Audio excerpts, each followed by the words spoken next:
Kane. Tanne, I here demonstrate or a junu ilari father by my want Igba Nu.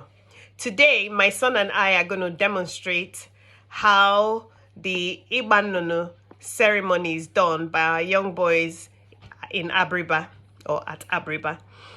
Tata mụ na nwa m ga-egosi unu otu a na-esi o ihe a na-ekwu ma nwatakịrị nwoke gawa ịgba nnụnụ.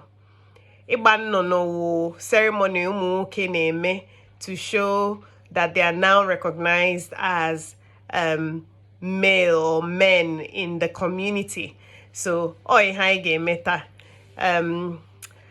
Here we go. Eti.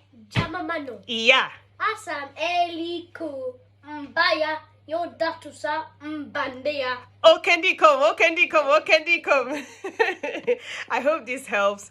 I hope nka heyero onye ọbụla nwe na-ejikere Igba Nu December. And I hope this helps you.